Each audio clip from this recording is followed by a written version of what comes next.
Señoras y señores, qué gusto saludarlos. Bienvenidos a un programa más de Voces de un Diálogo.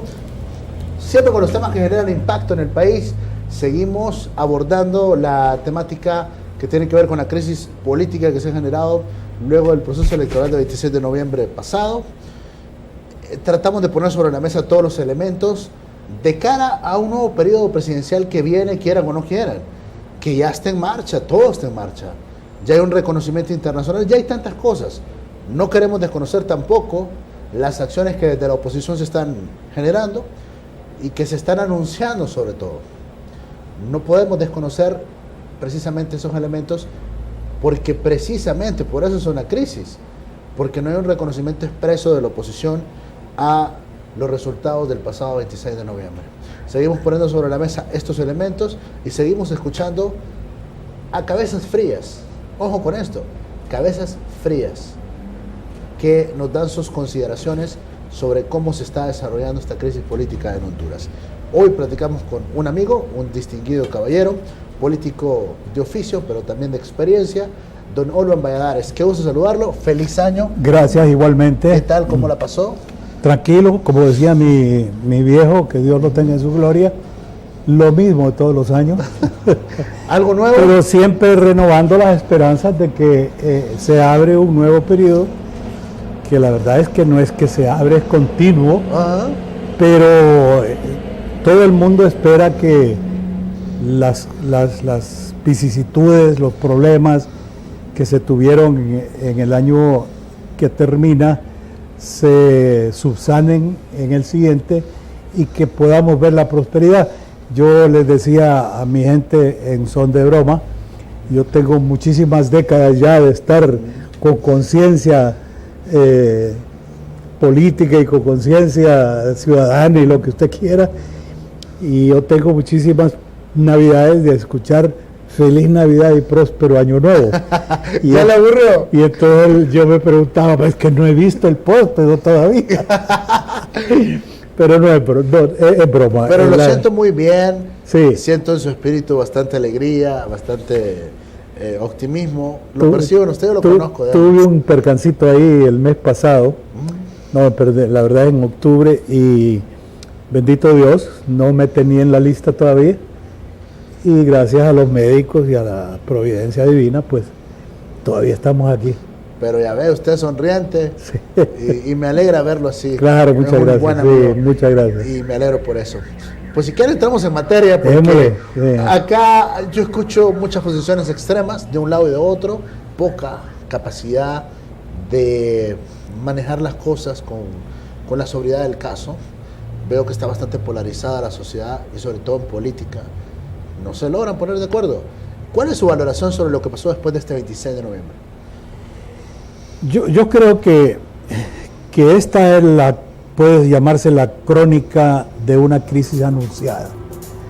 Hace mucho tiempo, desde hace unos 3 años, un grupo de ciudadanos, con muy poco eco, por cierto, porque se levantaron las voces advirtiéndole al pueblo hondureño que estábamos al borde de una crisis que no sabíamos cómo iban a ser los resultados.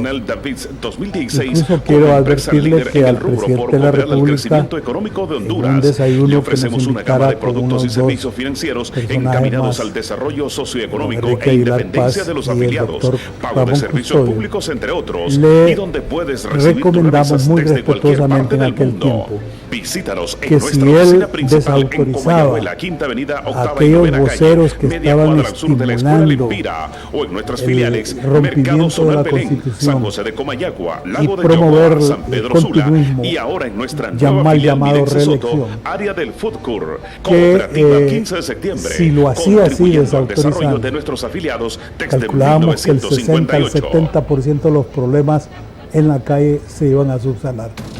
Que esto había despertado una animadversión que el pueblo hondureño había demostrado en una cantidad de estudios, análisis, encuestas, que no toleraba el rompimiento de la ley, y que si él quería terminar su periodo con una buena imagen, una imagen que incluso, si lo vemos desde el punto de vista pragmático, podríamos decir que tiene la edad suficiente para haberse esperado una segunda oportunidad, pero no continua, como resultado de una reforma profunda de la Constitución de la República, por la vía del plebiscito, por la vía de la consulta popular, de manera correcta, monitoreada, supervisada, no como se pretendió hacer en el 2009, que a todas luces era un procedimiento bastante irregular y que provocó lo que lamentablemente se suscitó en el 2009, que los constitucionalistas y los demócratas genuinos, porque hay una cantidad de personas que se llaman demócratas y una cantidad de personas que se dicen republicanos y lo que usted quiera, pero no lo sienten en realidad. Y por eso es que cuando se dan estos rompimientos, vociferan y revientan las vestiduras, como dice la Biblia, pero hasta ahí han llegado. Y sin embargo no se escucharon esas voces, se tocaron puertas nacionales, cuanta usted quiera, sector privado, sector empresarial, sector gremial, se tocaron las puertas del Estado Mayor Conjunto para advertir qué responsabilidades tenían ellos constitucionalmente, y resulta que tampoco se oyó. Entonces estamos reviviendo los resultados de una sordera cómplice que hubo en todos los sectores. Y ahí incluso tenemos con toda la lamentación que atribuirle una gran cuota de responsabilidad a los medios de comunicación y sobre todo a los formadores de opinión, a los que son genuinos formadores de opinión y a los que se atreven a considerarse formadores de opinión. O sea, esto lo pudimos haber evitado.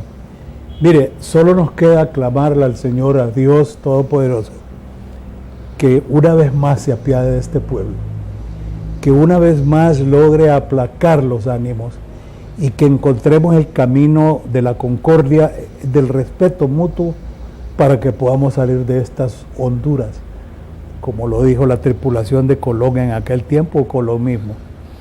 Entonces, ¿qué estamos viendo después del...? Y usted bien lo señala, esto es casi como una leche derramada, como un acto consumado. Sí. Ya la bendición, con el dolor que nos provoca a los genuinos hondureños, el tener la sanción, la benevolencia, la bendición del Departamento de Estado y de los otros países que juegan alrededor de esas mismas políticas, pues uno dice, ¿qué más nos toca? ¿Qué puerta podemos tocar? Todavía yo veo que hay una acción que se ha tomado a nivel de las impugnaciones en el Tribunal de Elecciones, pero las apuestas están 2000-1 que el tribunal va a dictaminar sin lugar las impugnaciones. Platiqué con don Mario Aguilar González y me dice, alguien de experiencia, ¿verdad? Ah, sí. Me dice, solo vi los escritos, impugnan los resultados presidenciales, pero no impugnan el Parlamento Centroamericano. Claro. No impugnan el Congreso. Claro. Nos va a pegar. Pero es que ha habido muchas torpezas en el transcurso de los años. Algunos de los que se atrevieron a levantar la voz o a presentar escritos, la verdad es que daba tristeza cuando se leía, y no necesita ser abogado para que cuando uno le eche un vistazo a un escrito, a una impugnación, a un reparo, a una apelación o lo que sea, uno ve la redacción y dice, esto no va a pegar. Y en el caso que nos ocupa, imagínense usted que la gran mayoría de las impugnaciones se están haciendo alrededor de los resultados. Pero para que usted pueda impugnar resultados, usted necesita pruebas contundentes, matemáticas, no suposiciones.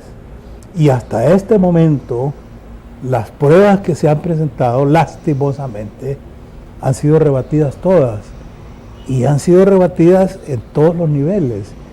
A mí me sorprendió enormemente cuando me dijeron que no obstante la cantidad de reclamaciones que habían ido alrededor de la adulteración de actas, que cuando se cotejaron las actas de los diferentes partidos que asistieron a las mesas, todas coincidían, y coincidían con los del tribunal.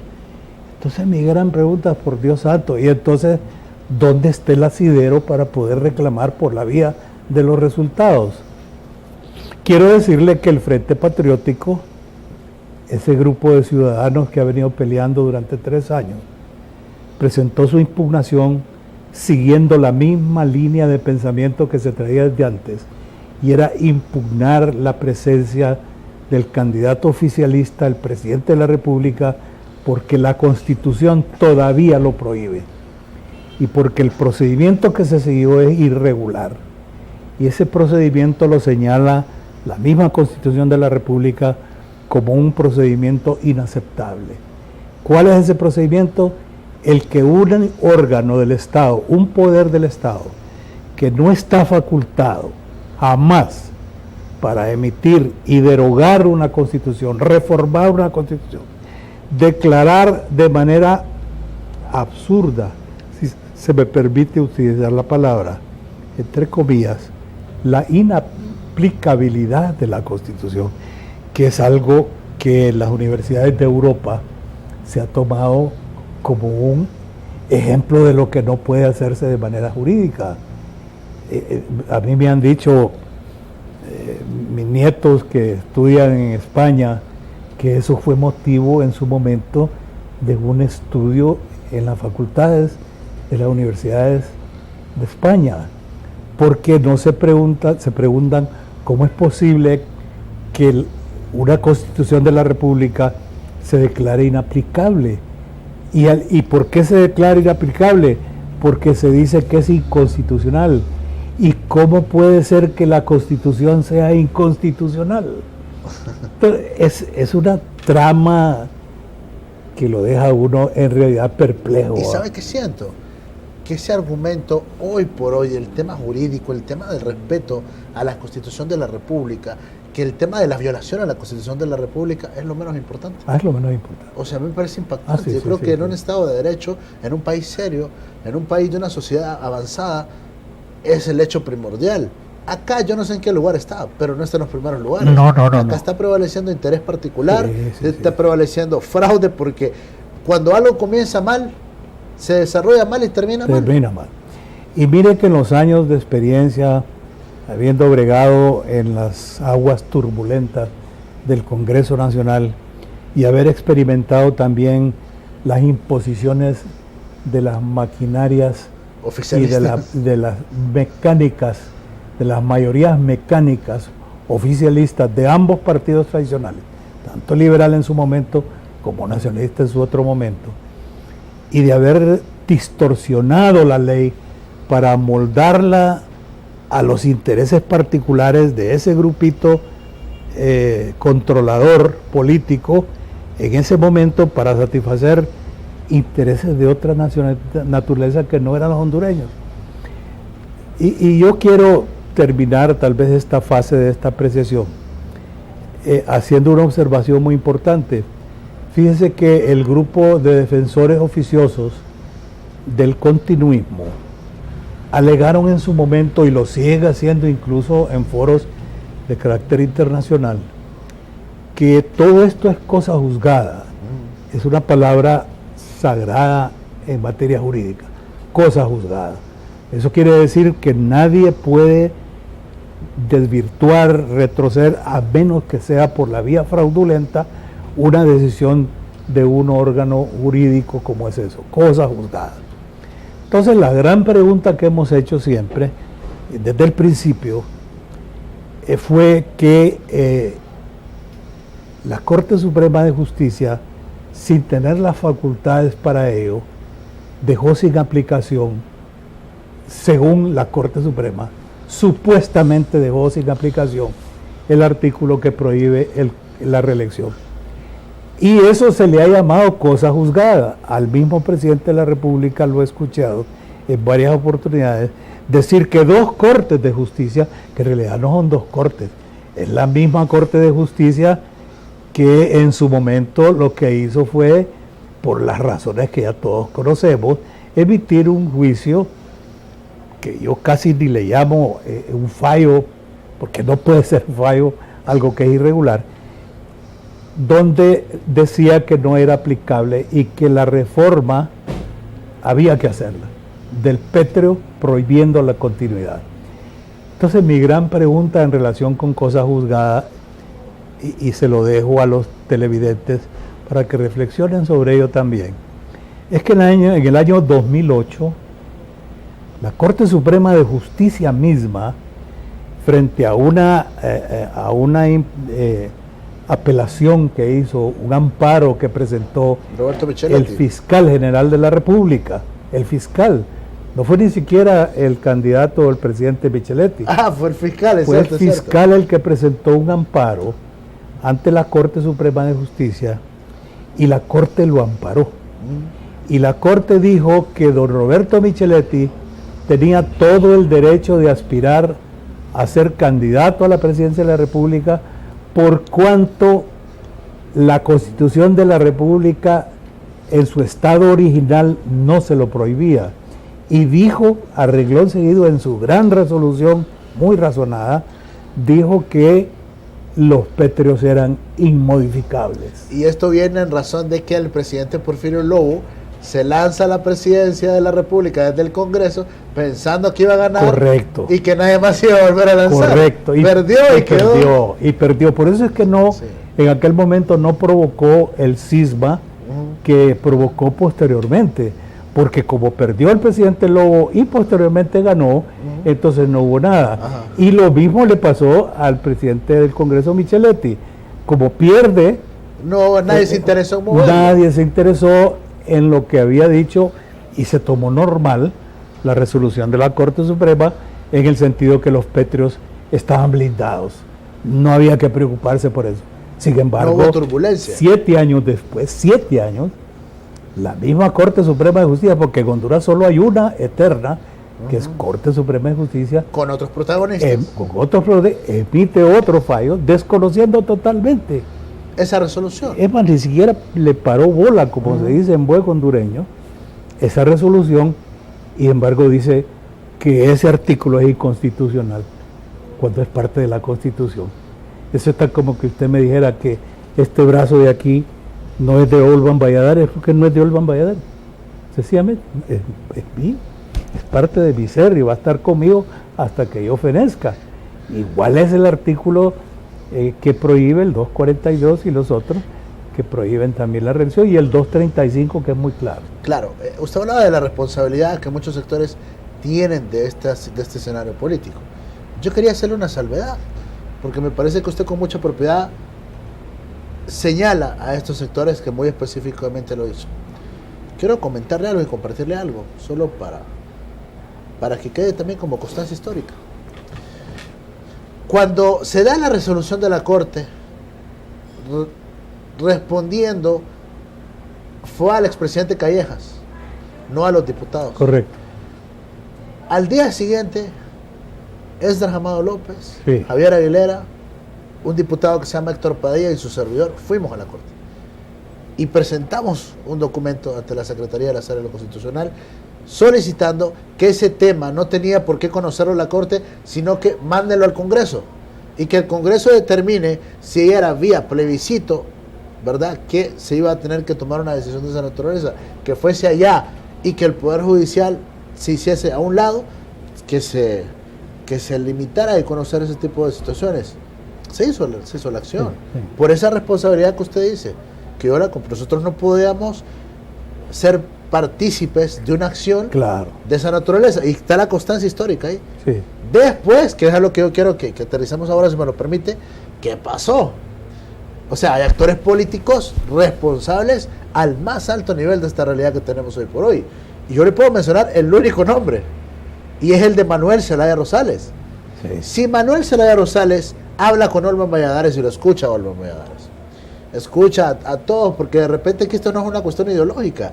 Ahora lo quieren plantar ideológicamente, no tiene nada que ver con ideología, ni derecha ni izquierda. La Constitución no lo permite, no lo permitía y no lo han reformado, quiere decir que no lo va a permitir. ¿Qué ocurre? Viene Ben Zelaya y él unilateralmente se va al Tribunal Supremo Electoral y le dice a los magistrados, a los que hoy les llama delincuentes: David Matamoros, fíjate que yo le voy a preguntar a mis bases que si Juan Orlando se lanza, Sí. si me autorizan a lanzarme. Nadie estaba hablando de reelección en Honduras, Claro, hombre. claro. Y viene David Matamoros, Baxton, cachureco, y le dice: sí, hombre, véngame, y Claro, la foto, claro, y la pregunta. claro. Ahí comienza el camino. Así es. Que ya no es jurídico, Sí, ya sí, se sí. había violentado lo jurídico. No. Viene la parte política, que es lo que siento que hoy nos tiene esta crisis. Ojalá que al final de esta etapa hubiera como un gran tribunal.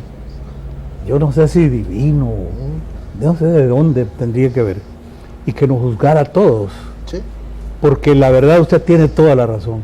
Aquí hay personajes que cargan con la mayor cantidad de los bultos de culpa, de responsabilidad, y que el daño que han provocado a este país es inconmensurable. No se puede medir los daños, y se siguen provocando daños en otro orden, justificando una reclamación que yo comparto, porque no puede ser que ahora a estas alturas yo esté en contra de todas estas acciones que se están tomando de manera pacífica, de manera jurídica, para oponerse precisamente a algo que se va a consumar el próximo 20 y pico de enero. De forma austera y sencilla. De forma austera. Entonces, no puedo yo estar en contra de las reclamaciones, pero no puedo, por mis principios, por mi forma de haber sido creado, por mi experiencia, por las cosas que viví en mi vida de estudiante, en momentos muy tumultuosos, muy tormentosos también en este país, donde los tumultos callejeros, las pedradas, las heridas, los muertos, eran cosas que ya se había como aceptado. Entonces no puedo estar en contra, pero sí me tengo que manifestar categóricamente en contra de, no solo de los actos que se han tomado de manera violenta, dañando no tanto lo que algunos de estas personas que caen ya en los niveles del vandalismo piensan que se afecta al gran empresario, que se afecta al presidente de la República, al partido de gobierno. No es así. Esta afectación es al país entero, y sobre todo a los sectores que siempre cargan con la pena de sufrir los daños más grandes, que es el sector pobre, el sector empleador, el sector trabajador, el pequeño productor, el pequeño comerciante de los mercados.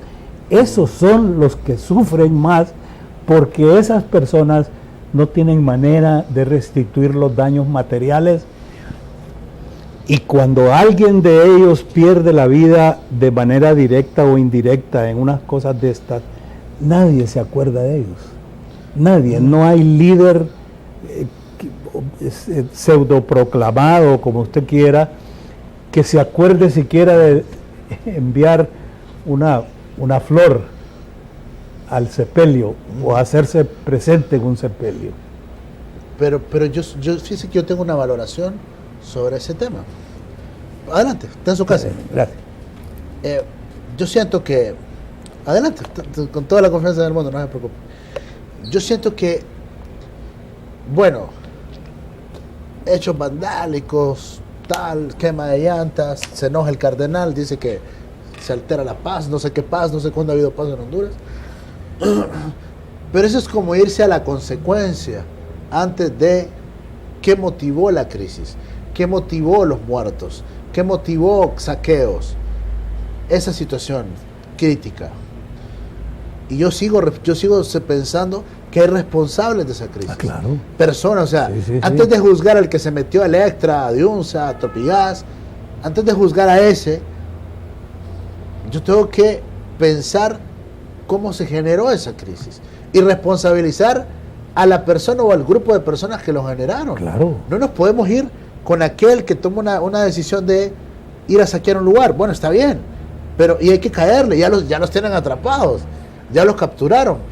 que dicho sea de paso, me impacta que no han capturado a ninguno de los que han asesinado. Porque los muertos son una verdad, o sea, esos 38 muertos sí. no es una mentira. Claro. O sea, están los cuerpos, los vimos, y peor que en el 2009, los vimos agonizar en cámara. Sí. O sea, la cobertura de los colegas periodistas fue extraordinaria y vimos agonizar en cámara quién disparó. O sea, vea la crisis hasta dónde se está llegando. Claro. Pero esa crisis tiene responsables, Y tiene nombre y apellido. por eso es que mi tesis es, y mire que yo no puedo negar que soy político, pues. Sí, claro. No puedo negar, hay hipócritas que toda la vida tiran la piedra y esconden la mano. Sí. Pero yo no lo puedo negar, yo soy político desde hace muchísimos años. Pero yo le quiero decir algo, no hay un solo político de Honduras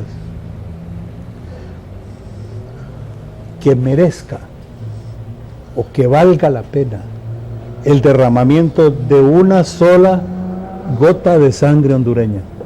No hay ninguno, no hay ninguna tesis, no hay ninguna gesta, como decir la gesta morazánica o las gestas de otra naturaleza que se libraron en el siglo XIX y el siglo XX.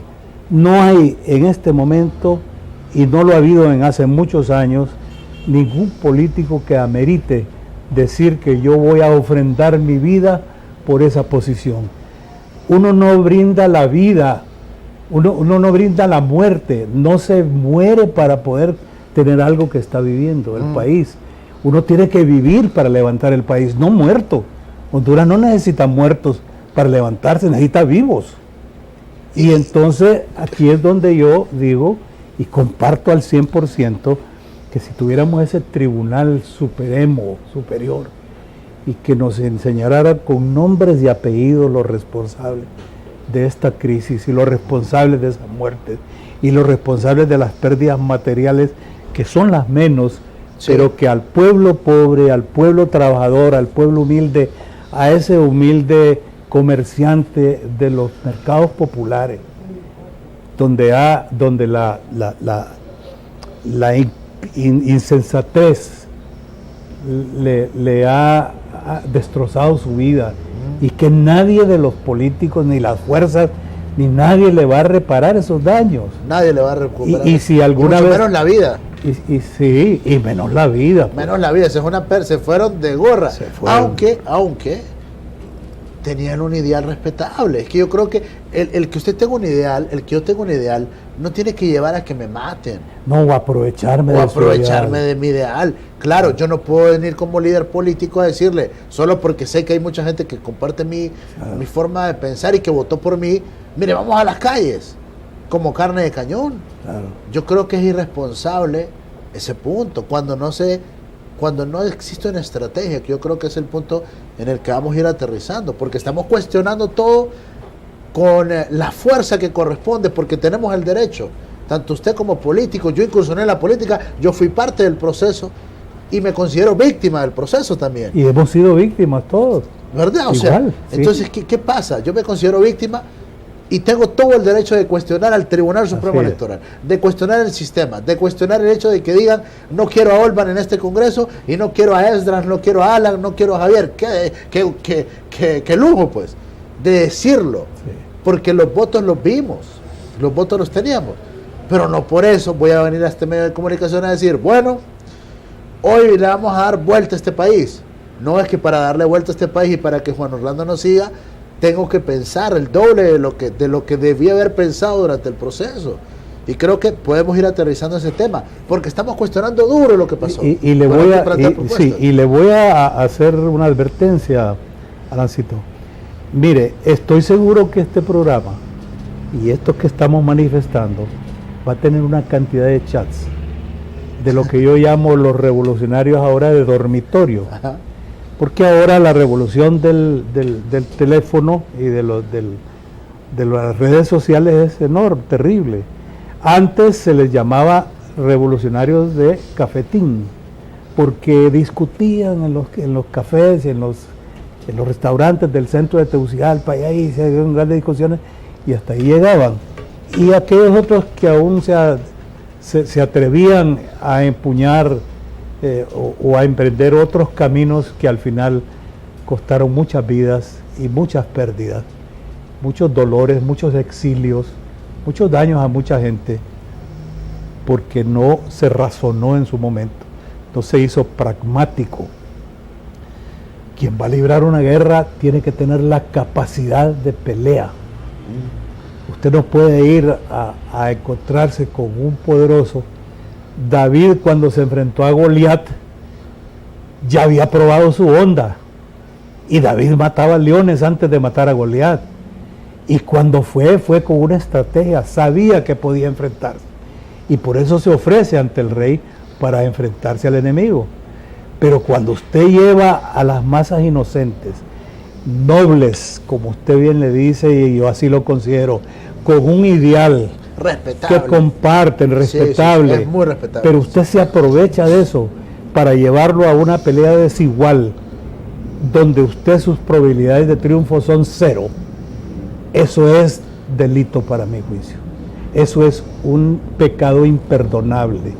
Entonces, y esto, ¿por qué lo digo yo? Mire, en los años 70, aquí hubo mucha turbulencia. Los muchachos de secundaria dándose en la progenitora con la policía, nosotros en la universidad, los estudiantes peleando contra el régimen y peleando contra una dictadura del movimiento estudiantil que había cooptado la universidad y la tenía de rodillas. Y un grupo de estudiantes decidimos que eso había que darle fin, y constituimos una asamblea constituyente de la FEU. Pero en aquellos momentos, recuerdo yo, en una famosa huelga que hubo en el 69, la lucha en las calles, habían bombas en los centros de los cines, y resulta que en la universidad era un foco pues de lucha, pero estaban los radicales extremistas, algunos de los cuales eran padres en su momento, no sé si todavía están vivos, pero algunos ya fallecieron, y mis respetos, pero eran de los muchachos aquellos que se excedían en su posición. Y estábamos los que teníamos un grado de comprensión de la situación, que medíamos nuestras capacidades y que sabíamos que no podíamos, a pura base de piedras en las calles, dominar un ejército o dominar un gobierno con todo cooptado. Entonces, lo que yo quiero aterrizar en este momento es, esos líderes que mandaban a los muchachos de secundaria a exponer la vida, no eran capaces de ir ellos al frente de las turbas. Ellos no se atrevían a hacerlo. ¿Por qué? Porque ese es el tipo de individuo que ahora se escuda detrás de un teléfono para enviar mensajes incendiarios y provocar precisamente que esos nobles ciudadanos, esa juventud explosiva que se le invita a la lucha y está participando sin medir las consecuencias, ellos no se hacen responsables de eso. Entonces, el llamado que yo particularmente puedo hacer, y sin que esto, Alan, se interprete como que uno le hace el juego al continuismo y al rompimiento de la Constitución. Yo, hasta que no vea reivindicado el derecho constitucional, el Estado de Derecho en Honduras, no voy a descansar tranquilo, porque para mí este delito que se ha cometido es imprescriptible, y en algún momento vendrá una autoridad que revise las páginas negras y oscuras de nuestra historia reciente y aplique la ley como dice la Constitución de la República. Esto es imprescriptible. Por consiguiente, a los que están ya listos con sus teléfonos para atacar estas posiciones, que deben ser respetadas, uno no dice que es dueño de la verdad, pero estas posiciones deben ser tomadas en cuenta por la población mayoritaria de este país, que si bien es cierto, no avala el continuismo, también es mucho más cierto que tampoco avala la violencia. Estamos de acuerdo. Ahora, don Olvar, estamos haciendo el análisis, estamos escuchando los planteamientos, que tenemos que tenerlos, que también el que no tiene posiciones anda mal. Unos pueden estar a favor, otros pueden estar en contra, cuestionamos, otros puedan que estén felices por lo que pasó, por los resultados y por quienes quedaron en el poder. Ahora, ¿cómo salir de este problema? Si lo menos que tenemos en Honduras son estadistas, si lo menos que tenemos en Honduras son pensantes. O sea, a mí me impresiona cómo ahora cualquier político, ahora hasta los empresarios están trayendo asesores extranjeros para que vengan acá y les hagan y les diseñen estrategias, cuando acá sí sé que es escaso, pero sí también sé que hay talento, sí hay. Que se puede tener capacidad para poder resolver este problema que se ve que no tiene salida. Hoy se ve que no tiene salida.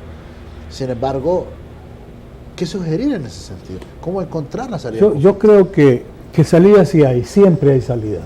Cualquier situación irregular, anómala, conflictiva que existe, lo que demanda, lo que exige, es un alto grado de inteligencia, de desprendimiento, de hacer a un lado los egoísmos, los caprichos, las posiciones intransigentes, de estar dispuesto con esa palabra que el Señor Jesucristo nos dejó y que se ha distorsionado tanto y ahora se pretende aplicar más que todo a que si se tiene o no se tiene dinero, que es la humildad. Quien no tiene humildad no es capaz de sentarse a una mesa de diálogo, porque eso quiere decir que su ceguera le va a hacer no comprender y no tolerar los pensamientos de la contraparte. Entonces, esa es una de las cosas. Por eso es que yo soy fiel creyente del diálogo, pero con esta condición: los diálogos, para que sean efectivos y puedan tener éxito, se necesitan estar con interlocutores válidos. No podemos, aquí se ha despertado una onda contra el presidente de la República, en el sentido de que él no puede ser el coordinador, ni siquiera el convocador. Él puede apoyar un diálogo nacional. Y mire que yo llego al extremo de decirle, y muy pocas figuras de las que aparecen todos los días en los medios defendiendo o atacando, tienen la calidad humana como para sentarse en una mesa de diálogo y sacar algo sublime, algo que en realidad se convierta en una llave de ese futuro prometedor que necesita el país. Entonces yo sostengo esta tesis.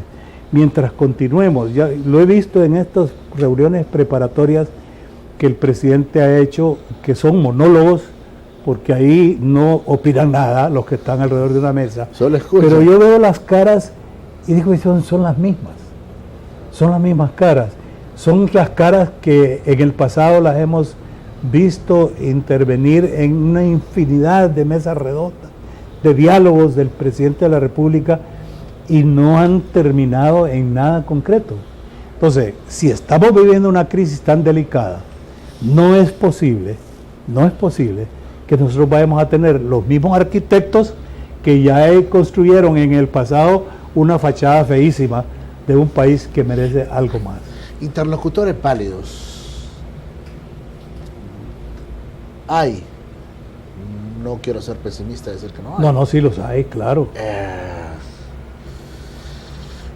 Identificar algunos nombres. Siempre se apela a los religiosos, por ejemplo. Los religiosos ya tomaron partido. Así. Ya no pueden ser ellos. No. O sea, yo, por ejemplo, ya sabemos cuál es la posición del cardenal Rodríguez.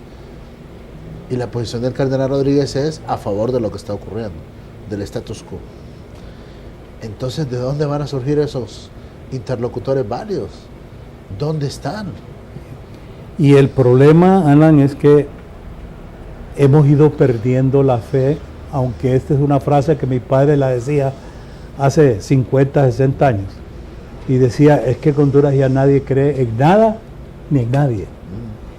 Y ahora pareciera que hemos llegado a la cúspide de este pensamiento de no creer en nada ni en nadie. Y las voces que se atreven, es decir, que nos atrevemos a expresar nuestro pensamiento de manera honesta, sin guardar cartas entre la manga, pues al ratito nos vemos aterrados con una cantidad de epítetos, de críticas destructivas, de señalamientos de tipo personal, y no es la idea la que se combate, sino que es la persona que se combate. Pero yo estoy totalmente de acuerdo. Mire, en Honduras hay una cantidad de talentos, de personas honorables, y las hay, y son identificables. ¿Y por qué razón, Alan? Porque este diálogo tampoco puede darse con improvisados. A mí, por ejemplo, me da una preocupación grave ver la conformación de nuestro nuevo Congreso Nacional.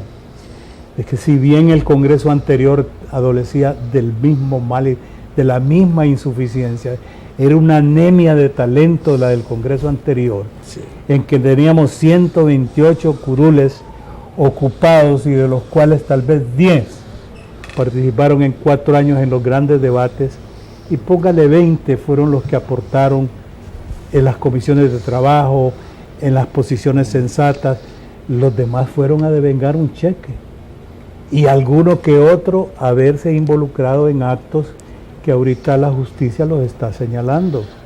Así que esto sea un aval de eso, porque yo todavía les doy el beneficio de la duda de que a lo mejor lo que tienen es un gran desorden en sus papeles y no el prurito de embolsarse. De querer delinquir. De querer delinquir. O sea, que usted considera que el próximo Congreso no va a ser un respaldo que abone a estabilizar la situación del país. Yo creo que el próximo Congreso va a sufrir en mayor grado de esa debilidad que han tenido los congresos nuestros desde el año 80 para acá, y es una sumisión absoluta, un rendimiento, una rendición absoluta a los caciques de los partidos políticos a los cuales responden. Yo no veo en el Partido Nacional, aun cuando es un partido que se beneficia con una gran cantidad de diputados, no veo ahí colmillo suficiente como para que en determinado momento que haya que tomar una posición de diputado, representante del pueblo, no representante del partido, representante del pueblo, que puedan decir yo no estoy de acuerdo con eso. No lo veo. Y yo lo veo que más bien va a ser un congreso todavía más plegado. Yo siento que los diputados del Libre, que en el congreso anterior algunos de ellos fueron contestatarios y no se sometieron al mandato del cacique del partido, sino que lo contestaron. Es más, algunos que sufrieron el exilio partidario y que todavía están en la llanura partidaria. Pero por lo menos ahí hubo, pero en este Congreso no lo creo que vaya a haber. Y lo que más puede haber también es entre los diputados que surgieron de los partidos más débiles, es tal vez una vergonzosa sumisión o adhesión, ya sea visible o invisible, a la fuerza política que logre controlar el Congreso de la República. Y ese es el daño, grave daño, que le hicieron en esa elección, particularmente de diputados. Mire, cuando tomamos la decisión de participar y cuando usted tomó también la decisión de volver, son decisiones patrióticas, hombre. Sí. Que uno se va porque le puede servir a la patria y no es porque, es que yo me lanzo, tengo que salir. Pero se hace un trabajo, se tiene una trayectoria. Todos conocemos de su trayectoria, nosotros hicimos un trabajo. Pecamos quizás de creer en el sistema. El sistema es frío y el sistema aquí te pone. El sistema violenta la Constitución cuando quiere. Es un sistema, está vigente. Ya lo sabemos, ya lo estamos viviendo en carne propia. Pero el daño que le hacen a la institucionalidad en el país, me parece que es un punto que usted aborda y que nadie todavía lo ha analizado, es en qué medida el próximo Congreso va a colaborar para la estabilidad del país. Ahí va a ser otra caldera. Va a estar paralelo a la crisis con el Ejecutivo, y si no se logra tener un liderazgo fuerte de controlar más allá que con dinero, controlar con un liderazgo político, llegar a acuerdos, llegar a consensos, yo creo que la situación se va a poner compleja, porque no hay personajes, o sea, no hay diputados con perfil suficiente que le colaboren a una directiva, que le colaboren al país. Lo que tenemos, lamentablemente, cuando yo reviso quiénes salieron electos, y uno dice, qué mal, esto, vamos para atrás, hombre. O sea, no veo quién sustituya a un Toribio Aguilera todavía en estos periodos desde su muerte, que Dios lo tenga en gloria. ¿Quién sustituya a un Toribio Aguilera? ¿Quién sustituya a un Olvan Valladares? Ya entiendo por qué meten a Osvaldo, por qué los cachurecos luchan por sostener a Osvaldo Ramos Soto, porque en alguna medida es de los pocos que puede. Y hay que darle sus méritos a Osvaldo. Claro que sí. Osvaldo puede tener sus debilidades en algunos aspectos, porque es un hombre de partido, ¿no? Sí. Es un hombre de partido, pero por lo menos Osvaldo, y estuve muchos años de estar con él ahí bregando, y le tengo una estimación muy especial y un respeto por su capacidad.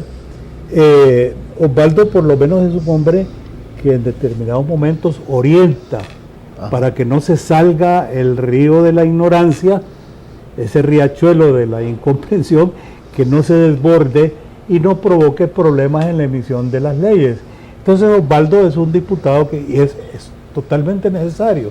Puede ser que a muchos no les caiga bien, puede ser que lo sientan muy cachureco, pero sí es uno de los poquísimos diputados que merece estar adentro del Congreso de la República, en ese grupo que hay ahí, jerárquico de muchísimos años que hay ahí. Osvaldo es un hombre que contribuye. Y ellos creo que cometen un error a lo interno del Partido Nacional. Por ejemplo, es que el cambio generacional no puede ser abrupto. No. El cambio generacional debe ser gradual. Y las consecuencias las vimos en este último Congreso y las vimos en la última elección. Los diputados bien votados, hombre. Sí. No me pregunte cómo. Sí. Pero los diputados cachurecos bien votados, hombre, por muchos sobrados. Y el presidente por un punto ganó la elección. Lo que dice David Matamoros. Así es. Por un punto, ¿qué pasa ahí? ¿Qué pasa ahí? Y por otro lado, decide usted, ¿quién va a colaborar con el presidente Hernández desde el Congreso, como lo hemos visto históricamente en otros periodos, en el pasado, en gobiernos donde un gobierno tenía un vocero, donde un Congreso tenía personajes beligerantes, cuando el debate era un poco más arriba, con dialéctica, con argumentos, sin malas palabras, sin gritar, sin pumpunear, sin utilizar el pito, sin romper campanas, como Bill salvaje. O sea, no, esas cosas ya no existen hoy. Pero ellos quieren cambiar abruptamente los liderazgos y decir, este que viene de la provincia, no tengo nada en contra de los que vienen de la provincia, muy respetables todos, pero este que viene de acá, como fue compañero mío en la universidad, yo quiero, se me antoja que sea directivo.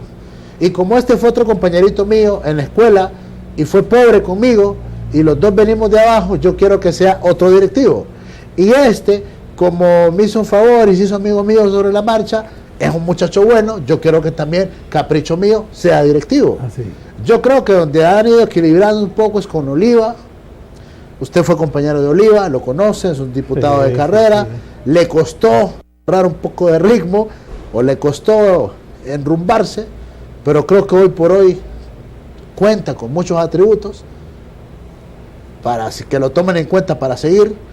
O sea, tantas cosas, ¿no? Y sabe que da mucho pesar, Alan, cuando usted ya de vieja guardia ve entrar esa playa de muchachos jóvenes y uno se recuerda el primer día que fue al Congreso y las primeras sesiones. Yo recuerdo que yo venía de una formación de liderazgo bastante interesante. Yo pertenecí al movimiento Junior Internacional, Cámara de Juniors de Tegucigalpa, y ahí se forman líderes. Se forman líderes en el trabajo, es como una escuela agrícola del Zamorano, que se aprende a producir trabajando. Igual es el movimiento Junior, lástima que se ha debilitado mucho en los últimos años, pero en aquellos tiempos, de los 70s y 80s, el movimiento era fuerte y muchísimos de los dirigentes, conductores del país, empresarios, profesionales, salieron de los movimientos de Cámara Junior. Entonces yo era incluso instructor en procedimientos parlamentarios. Y yo cuando llegué al Congreso dije, yo soy gallo, yo sé de procedimientos parlamentarios, a mí que no me vengan a decir con mociones de orden, con que pido la palabra, secundo la moción, eso yo lo sé. Pero cuando llegué ahí me dieron en las manos. Ajá, sí. En las primeras de cambio, yo me tuve que meter en mi sillón y decir, Dios mío, esto es otra cosa. Entonces, imagínese usted esa muchachada que entra, que le cuesta mucho, digamos, en 4 años tener alguna figuración. Y a mí me da mucha tristeza ver algunos, en este momento, incluso algunos jóvenes de este gobierno, que perdieron la oportunidad de escalar en esa escalera que da la experiencia política y que se quemaron las naves de entrada. En un periodo. Sí, en poco tiempo. Un periodo. Y usted se fija, un Olivas, y vamos a hablar de él, un mismo Fito Irías, es gente que se ha ido formando, como sea. Y se mantiene. Vigente. Yo creo que eso es lo que cuesta. O sea, hay muchos que están años tras años tras años. Osvaldo Ramos Soto con todo, y yo creo que se han ensañado con él después de lo de 2009. Pero dijo también el otro día, ya cansado de tantos señalamientos, pero es que soy político, dice. Sí. Y yo quiero que mi partido gane. Sí. Y que bueno, yo creo que ya lo tenía Chaxuy, como dije Chan Castillo. Correcto. Entonces, pero yo creo que el perfil, y yo a eso le apostaba, fíjate que yo por eso entré. Yo tengo 17 años de estar en el Congreso, cubriendo de manera continua. Sí. Llegué de cipotillo ahí, entonces, y como usted dice, bueno, yo más o menos conozco cómo piensan, sí, cómo se mueven. Pero yo siempre he pensado eso, el perfil del diputado. Y yo creo que mal hacen estos líderes, mal hace el presidente Hernández en decir, no, es que este fue compañero mío, sí, es amigo mío, este es del pueblo, este es del barrio, mi vecino, y ponerlos. Bueno, es que hemos llegado al colmo de poner a la sobrina de mi madrina. Sí. Es que o a la hija de mi trabajadora. Ese muchacho es un muchacho... hijo de una amiga de mi mamá. Dios mío, no me lo ponga porque fue amigo de su madrina, dígame que es un muchacho que se ha preparado, que está calificado para ir al Congreso de la República o a una Secretaría de Estado o a la Presidencia de la República, porque nosotros necesitamos, como dijo Confucio, Alan, y quien rebata a Confucio entonces anda perdido. Pero Confucio dijo, los pueblos deben ser gobernados por las élites educadas. No dijo las élites militares, no dijo las élites económicas, no dijo las élites políticas, dijo las élites educadas, con suficiente conciencia de la responsabilidad que tienen para levantar un pueblo a niveles superiores de desarrollo humano. A eso tienen que apostarle. Yo creo que se les ha pasado la mano, y como estamos analizando todo el contexto, a los oficialistas, pero también a la oposición. No, ellos perdieron su liderazgo. Yo creo que, por ejemplo, mire, yo vi en sus inicios a Jorge Calix, y como yo cubro ahí, yo tengo que tener una valoración de qué diputado es noticia y qué diputado no es noticia, quién sirve y quién no sirve. El muchacho comienza bien porque es inteligente, es profesional, es catedrático universitario, pero yo no sé quién le dijo a él que tenía que cambiar su chip y convertirse en un revoltoso, sí, en un chusma. Qué lástima.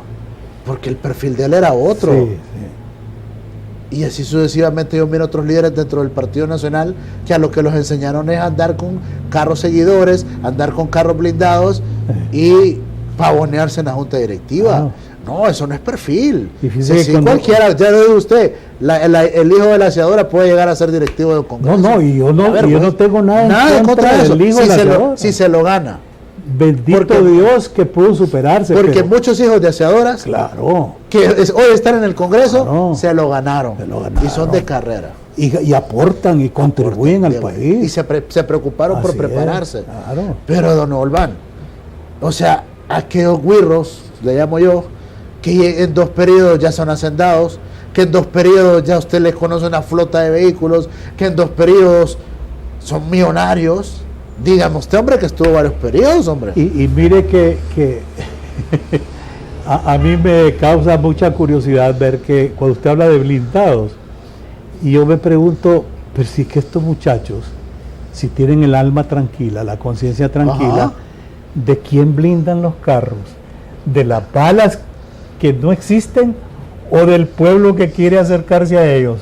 ¿De quién es en realidad que están blindados? ¿Quiénes son sus enemigos? Sí, así es. Y así no tocan a nadie, hombre. No tocan a nadie. No tocan a nadie. Y a los delincuentes que deberían tocar no los tocan. Se dan más colorón haciendo esas pantallas y esos abusos porque le ponen a unos sirenas y los guaruras que andan enfrente andan apartando gente que anda en su trabajo. Y eso más bien provoca un malestar. Yo no me olvido jamás de la actitud del presidente Flores y de la actitud del presidente Maduro. Fueron hombres que vivieron en momentos también difíciles, no eran fáciles. Sin embargo, ellos anduvieron siempre, ambos, en sus propios vehículos. Nunca vi al presidente Flores yo más que en su camionetita roja y blanca, por ahí que tenía, y después cambió a otro. No andaba con desfachateces ni con insultos en la calle. Y ahora cualquier muchachito de estos. Sí, y no solo eso, las esposas. Uno va al supermercado o va al mercado, bueno, ellos no van al mercado popular, pero va a los supermercados, los moles, y usted las ve entrar a aquellas tiendas con 2 y 3. Y hay otras que se atreven a andar con guardias armados. En el interior de los centros comerciales. Ni siquiera con gente de seguridad encubierta. Que andan con sus guayaberitas bonitas. Militares. No, andan con militares. Y qué vergüenza por las Fuerzas Armadas. A mí me recuerda los tiempos de los gobiernos militares de facto de los años 70, en que, ¿se acuerda usted que quienes eran los grandes mandamases eran los comandantes de zona? Que eran 27 comandantes de zona, y esos andaban con 10 guardias con ametralladoras, todos de fatiga. Yo recuerdo que una vez encontré en la colonia a un gran amigo mío que llegó a ser coronel de los más altos mandamases, y una vez le pregunté, oíme, ¿y de quién te andas cuidando con ese montón de escolta que andas? No, es que mira, que no le digo, más escándalo haces, fíjate que tenía a la gente asustada aquí en la colonia, y se apenó, ¿va?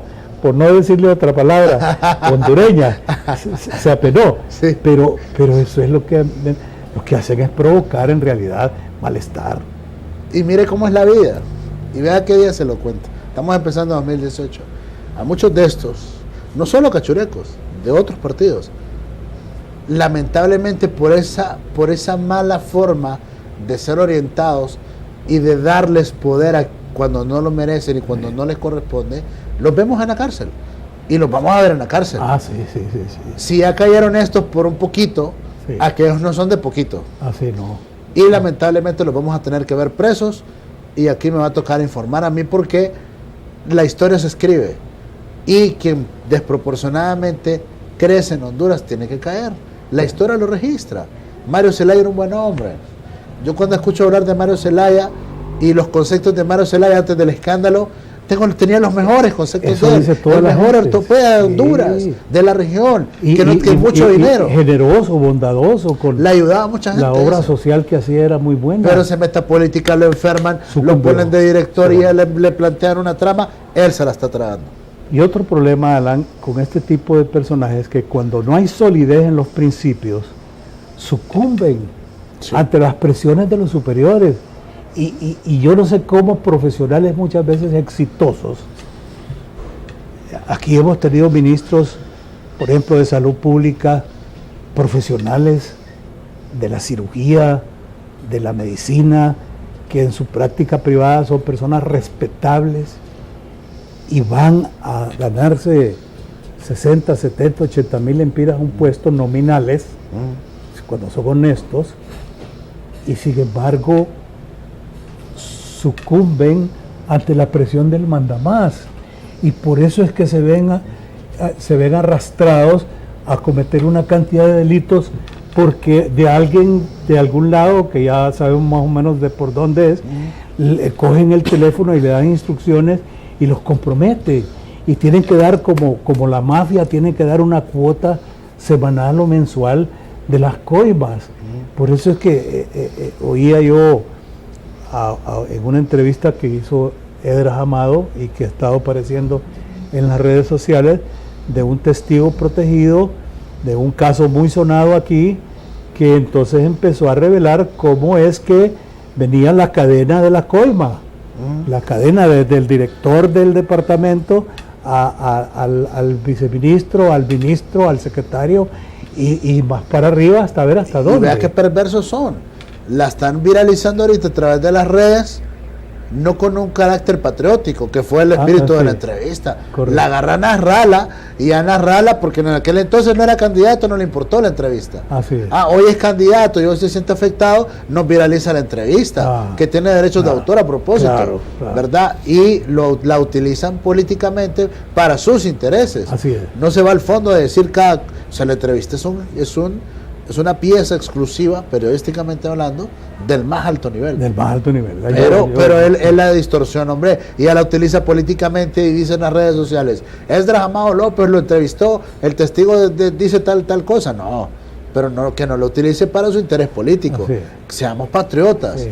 Y la entrevista hay que darle la seriedad del caso. Pues. No, y la entrevista, le voy a decir algo, es una de las entrevistas que más me ha llamado la atención, de más impacto, muy bien conducida, sí, muy profesionalmente conducida, no tiene ningún sesgo ni intenciones, sino que aclarar la verdad, ¿verdad? Sí. Entonces, a eso vamos, y ahí es donde llegamos a que cuando se ocupan estas posiciones es tan importante tener una independencia económica, aparte de la solidez de principios, una solidez económica que le permita a uno subsistir.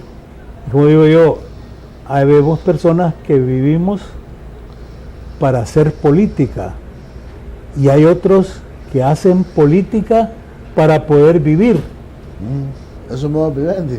Es un modus vivendi y si usted se los imagina fuera del erario nacional, fuera del presupuesto nacional, como decía aquel embajador mexicano, que vivir fuera del presupuesto era un error, decía un embajador famoso mexicano. Y eso es lo que nos pasa a nosotros. Ahí, por ejemplo, en el Congreso usted ve las sumisiones, el entreguismo, el sí señor, el no cuestiono nada.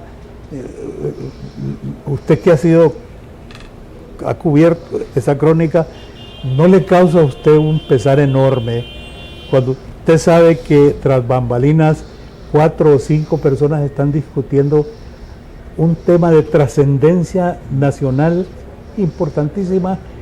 Y usted ve 100 diputados esperando la señal del mandamás del partido. Sí. A mí me provocaba siempre eso, un pesar terrible, porque yo decía, qué tristeza, cuánta gente fue a las urnas pensando que ese voto era para escoger un legítimo representante de los intereses del votante y no necesariamente para ser borrego y estar esperando una instrucción del mandamás del partido y ni siquiera tener la oportunidad de hacer observaciones, absolutamente nada. Estamos de acuerdo, sí, me ha tocado vivirlo y creo que me va a seguir viendo eso, me va a tocar seguir viéndolo en este periodo. Qué gusto platicar con usted. Gracias, se nos va el tiempo volando. Es un honor. Feliz año y espero verlo pronto. Vamos a ver cómo evoluciona esta crisis y esperamos que surjan esos interlocutores válidos. Ojalá. Ojalá que no sean de afuera.